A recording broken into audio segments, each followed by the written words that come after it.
the petitioner, who is Mr. Jimi Wanjigi, is granted an anticipatory cash bail of Kenya shillings 50,000, and that the court directed that because of payment of that cash bail, and I have a receipt there, he cannot be arrested or any manner threatened with the arrest until further appearance in court on the 19th of October this year at 11 a.m.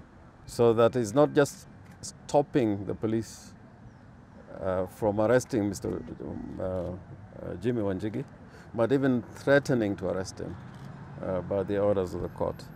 The police, the Inspector General, and the Director of Public Prosecution are prohibited, prevented, and restrained from further trespassing, because according to us and in our application, this is an act of trespass, breaking into, entering, or in any way interfering with the private residence of Mr. Wanjigi.